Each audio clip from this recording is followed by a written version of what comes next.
Merci beaucoup. Alors bonjour à tous, il me fait plaisir d'être parmi vous cet après-midi pour essayer de réfléchir un petit peu à ce concept sous lequel ce séminaire, sous le signe duquel ce séminaire est placé, donc l'Indo-Pacifique.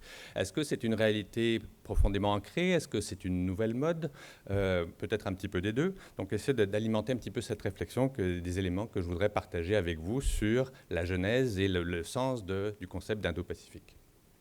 Alors, petit préambule un petit peu théorique, des noms de régions, il faut savoir que ce sont des enjeux de pouvoir. Ça nous semble aller de soi, les noms des régions, des continents. En fait, quand on les analyse d'un peu plus près, on s'aperçoit que souvent, pas toujours, souvent, ils ont une histoire et surtout, ils n'ont pas forcément les mêmes acceptions selon qui les prononce. Et parfois, il y a des régions où il y a des disputes, des désaccords sur les noms de régions.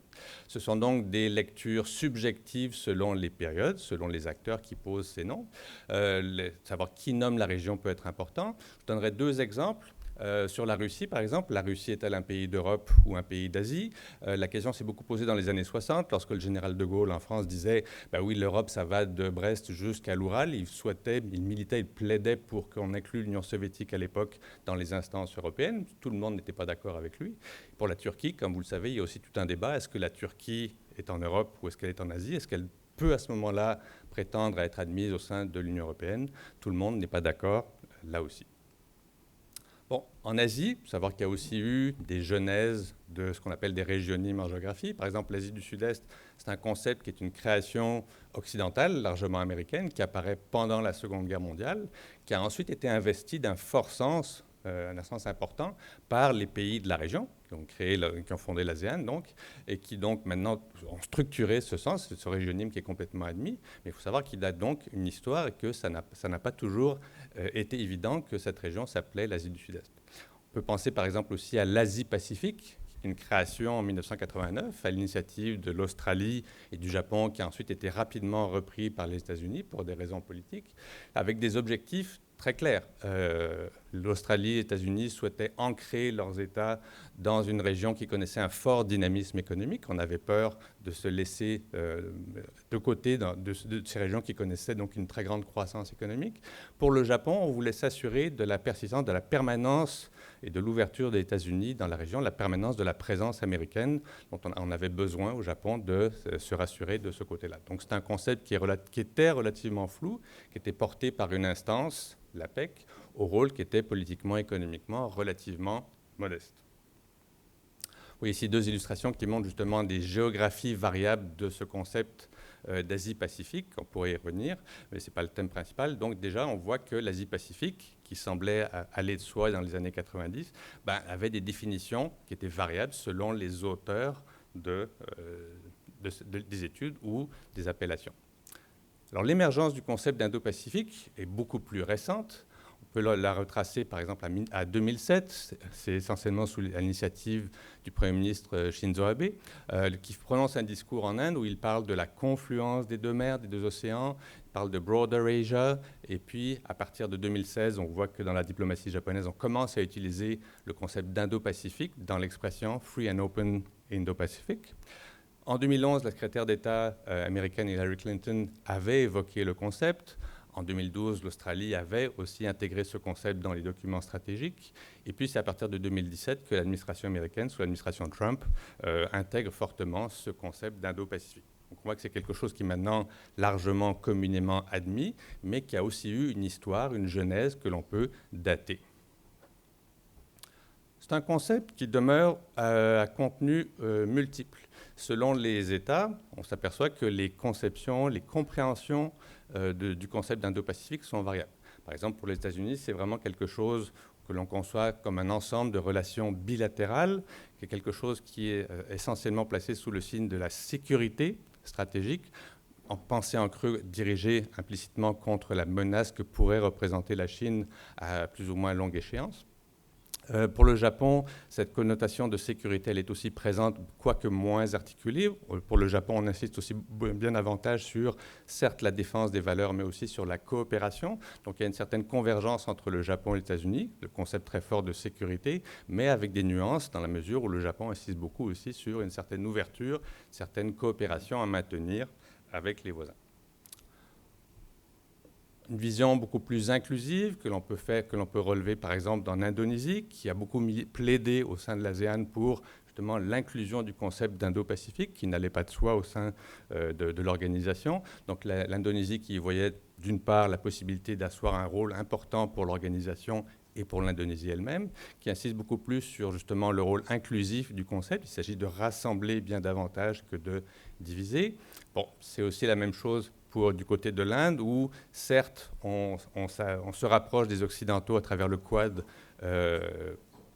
des concepts pour des préoccupations d'ordre sécuritaire, mais on insiste aussi beaucoup pour ne pas s'engager dans une alliance défensive et pour maintenir un certain dialogue constructif, si possible, avec la Chine. D'autres exceptions, par exemple l'Australie, qui certes a des préoccupations d'ordre sécuritaire très très marquées, qui a un discours à la faveur des relations assez pénibles avec la Chine ces dernières années, qui a un discours qui est assez connoté pour faire barrage à l'influence grandissante de la Chine qu'elle perçoit dans ces dernières années, mais qui en même temps insiste sur l'inclusion des relations avec d'autres pays. La France qui voit l'Indo-Pacifique comme aussi un levier pour maintenir le dialogue avec la Chine, tout en évidemment confirmant le rôle stratégique important de ce pays dans cette région. Donc on voit qu'il y a effectivement, selon les États, des acceptions, des engagements, des compréhensions très différentes de ce que peut représenter le concept d'Indo-Pacifique. Il y a des déclinaisons géographiques qui sont variables aussi. Ici, vous avez une compréhension, une acception maximaliste. Si on comprend l'Indo-Pacifique comme la région qui comprend l'ensemble des États qui ont une fenêtre, une façade maritime avec les océans Indiens ou Pacifique, à ce moment-là, on a effectivement un territoire qui est extrêmement étendu, une proportion de la population mondiale, une proportion du PIB mondial qui est extrêmement étendue. Donc quand on fait des discours en disant l'Indo-Pacifique, dans le cadre de cette acception, c'est central puisque ça rassemble plus de la moitié du PIB mondial. Oui, ce n'est pas très étonnant lorsque l'acception elle est maximaliste. En revanche, quand on analyse un petit peu comment le concept d'Indo-Pacifique est décliné dans différents documents stratégiques, vous avez ici plusieurs documents qui ont été analysés pour essayer de représenter cette carte. On voit déjà que, selon les États, la compréhension de ce qu'est l'Indo-Pacifique est assez variable, mais on voit aussi qu'émerge un cœur, une région qui est qu'on retrouve toujours assez systématiquement dans les définitions stratégiques de l'Indo-Pacifique, et c'est effectivement ce qu'on peut appeler l'Australie et l'Asie maritime, qui semblent effectivement être au cœur de ce qu'on peut appeler l'Indo-Pacifique. Donc il y aurait effectivement quand même une certaine cohérence de ce point de vue-là géographique, même si dans les différents documents stratégiques, on note aussi une grande diversité. Alors, quelques remarques à partir de ces observations. D'abord, je viens de le noter, la grande diversité des agendas, des définitions de la zone. On observe aussi que les États-Unis sont rarement inclus dans ces différents documents stratégiques dans la zone Indo-Pacifique. Même chose pour le Canada. Il y a un point commun, c'est la préoccupation face à l'ascension politique et militaire de la Chine, que l'on favorise l'inclusion ou pas, demeure en creux, en filigrane relativement présente. Et il y a en revanche de très grandes divergences sur la réponse à apporter face aux défis que constitue l'ascension politique et économique de la Chine. Il y a aussi une importance des préoccupations maritimes, que ce soit pour le Japon, pour l'Inde, la Chine aussi, avec le fameux dilemme de Malacca que j'évoquerai dans un instant, souligné dès 2003 par le président Hu Jintao. Et ensuite, pourquoi faire ce concept? Beaucoup de discours, mais pas nécessairement aussi beaucoup de projets structurants. Il y a une timide définition du Indo-Pacific Economic Framework for Prosperity, ou des projets visant à contrer les nouvelles routes de la soie, l'abri de la Chine, comme le Blue Dot Network, mais il n'y a pas encore, peut-être que ça va venir, de projets économiques fédérateurs à l'échelle de l'ensemble de l'Indo-Pacifique. Il y a deux métaphores sécuritaires notables, une que j'ai évoquée tout à l'heure, le fameux dilemme de Malacca, l'idée qu'il y a une menace, une contrainte importante qui pèse sur les chaînes de valeur, sur le transport international, à travers la menace potentielle que pourrait constituer la fermeture du détroit de Malacca. Bon, c'est quelque chose qui a beaucoup été mis de l'avant dans les représentations stratégiques de la Chine. C'est pour ça que la Chine, même si elle récuse le concept d'Indo-Pacifique, elle parle abondamment dans ses représentations stratégiques de la région des deux océans. Ça correspond quand même pas mal à la définition de l'Indo-Pacifique, même si elle n'aime pas beaucoup le terme.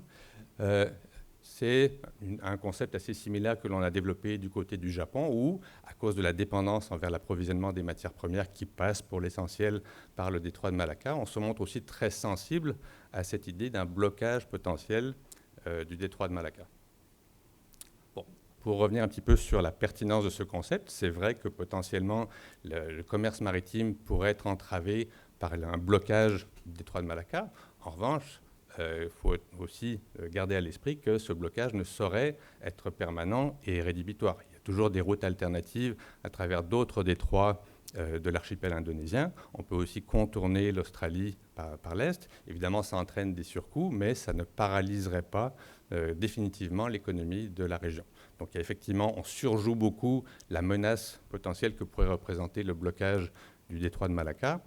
Ça aurait certainement un effet à court terme assez perturbant, mais ce ne serait pas une menace vitale pour l'économie de la région. Autre représentation militaire de sécurité qui traverse un petit peu les réflexions sur l'Indo-Pacifique, c'est le concept de collier de perles qui est beaucoup porté par les think tanks indiens.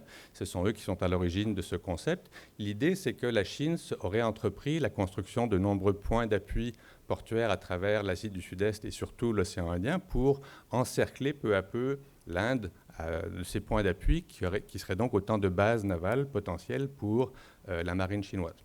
Donc l'Inde se sent menacée dans ses relations difficiles avec la Chine, et aurait conçu en contrepartie le collier de diamants. Donc là aussi, un schéma pour répondre à cette menace perçue de la part de la Chine. En fait, là aussi, quand on analyse le concept de collier de perles, on s'aperçoit que les Indiens surjouent beaucoup la menace potentielle, en faisant valoir qu'il y a beaucoup de bases militaires potentielles qui sont créées par la Chine, et on confond un petit peu investissement dans des ports, qui n'en sont pas vraiment, et contrats de service, implication de très nombreuses entreprises de construction chinoises dans la réalisation d'infrastructures portuaires en Asie du Sud et en Afrique, ce qui est exact, mais ce qui ne veut pas dire nécessairement que les sociétés chinoises ont accès à ces ports, puisque une fois que le chantier est terminé, il n'y a pas de lien de propriété qui soit conservé par ces entreprises chinoises. On observe aussi des agendas, je le disais, pas nécessairement convergents. Tant les administrations Trump que Biden parient que l'ascension de l'Inde, qui est caractérisée par une très forte croissance économique à l'heure actuelle, très forte croissance démographique, l'Inde est devenue le pays le plus populeux du monde cette année, et le conflit entre l'Inde et la Chine vont pousser l'Inde vers un alignement politique avec Washington, ce qui n'est pas certain du tout, parce que, comme j'ai dit tout à l'heure, si l'Inde, effectivement, dans le cadre de ses relations difficiles avec la Chine, sent le besoin de se rapprocher un petit peu du Japon et des États-Unis, elle sait très bien, en revanche, qu'elle n'a pas encore les moyens financiers de la Chine pour se lancer dans une course aux armements. Elle sait aussi que la posture politique indienne demeure le non-alignement. Le gouvernement Modi est très attaché à ce concept-là. Et par ailleurs, l'Inde ne rejette pas précisément la coopération avec la Chine sur une base ad hoc. C'est très important pour la Chine de maintenir une ligne de communication avec la Chine. Et c'est aussi pour ça que, donc, pour le moment, l'Inde refuse tout principe d'alliance formelle avec les États-Unis ou le Japon ou l'Australie dans le cadre du concept d'Indo-Pacifique. De fait, de manière très pragmatique, donc l'Inde cultive une politique de contrepoids. Oui, on se rapproche effectivement des États-Unis, de l'Australie, face à la Chine, mais on ne va pas non plus développer de négociations d'alliance formelle, disais-je. Et c'est la même chose depuis 2018. Le Japon, qui s'est beaucoup rapproché des États-Unis dans ce concept, en adoptant ce concept d'Indo-Pacifique, qu'il a lancé dès 2007, ça ne veut pas dire nécessairement qu'on adopte un discours d'endiguement anti-chinois, comme le fait volontiers l'administration américaine.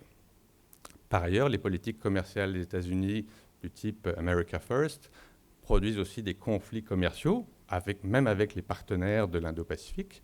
Donc ça pose, et on peut penser aussi à l'abandon du TPP en 2016-2017, donc ça pose aussi la question du contenu que l'on peut donner, quelle est la convergence politique et économique à l'intérieur de ce concept d'Indo-Pacifique.